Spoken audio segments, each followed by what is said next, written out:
Well, we got a debate Monday night between Donald Trump and Hillary Clinton, and Steve Moore has been donning a blonde wig and playing the role of Hillary Clinton in debate prep with Donald Trump. So let's see how it's going. Steve Moore, chief economist at the Heritage Foundation, joins us now. You know what, guys? I'm a better Hillary Clinton than she is. Oh, well. Oh. But I am actually headed up to New York right now. The reason I had to do this show a little early is I'm going up to New York for some of the debate preparation. So, Well, how are you helping Donald Trump?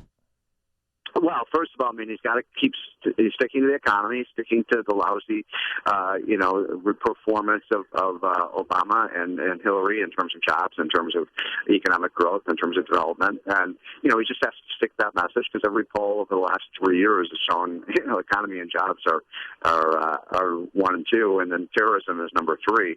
But, the other thing is, and I wonder what you guys think about this. I mean, I think it's as much style as what he says, Sure. It's the style almost over the substance. And he, in my opinion, he has to show some humility, and it's going to be tricky dealing with Hillary because, look, Hillary, she has a lot of vices, right? I mean, but she is a smart lady. She's no dummy. She knows her stuff. And one of the things I told Donald is, look, if ever you're stumped, they ask you, like, who's the prime minister of Zimbabwe or something, and, they're going to try to ask those questions to embarrass him.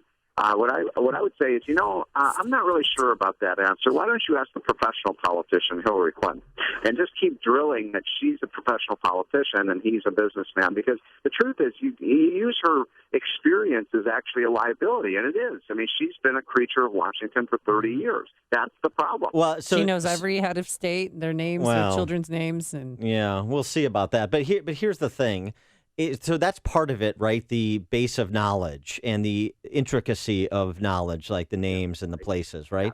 But the other piece of it, as you said, is kind of the temperament piece, because they both they're two prongs of the only argument she can make that has the potential for success, which is that Trump is unfit for the presidency.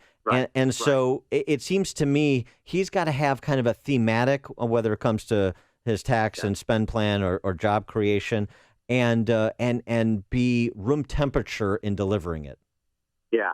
Look, I've said this multiple times on your show. If Trump is going to win this race, I think he will. He has to win the Amy vote, right? Mm-hmm. Amy, you are our one-person focus group. When we've converted you, I know we're going to win this race. So let me throw the question at you. What do you want to hear? What do you need to hear from Donald Trump on Monday? Because I'll relate this to him. I'll say, Amy, at WIND really? said, nice.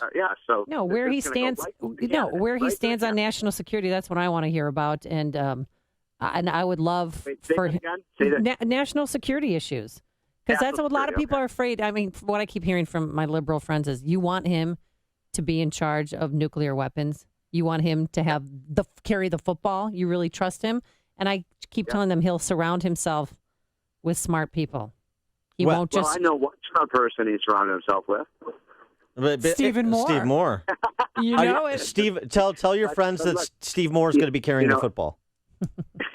That's right. It's really funny. We just one quick story, and then I got to hop on this plane, which is, we were in Oklahoma at the Oklahoma Ohio State game this weekend. I was traveling with Trump, and we flew in, and we flew. We had this reception. Do you remember Dan Barry Switzer? I sure do. Oklahoma. Yeah, and then Cowboys. I think he won a Super Bowl with the Dallas Cowboys. Anyway, and with Oklahoma.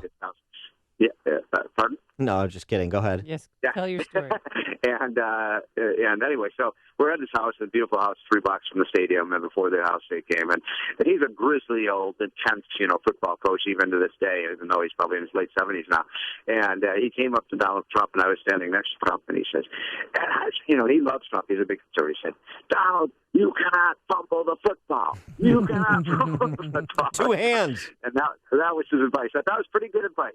Donald, don't fumble the football. Very good. Yeah. Fumble, you're gonna win. That works on a couple of levels. That's right. All right, Steve Moore, hop on that plane. Yeah. Thanks for joining us, Steve. Appreciate it. I'll check in with you next week. See ya. Bye. And he joined us on our turnkey.pro answer line.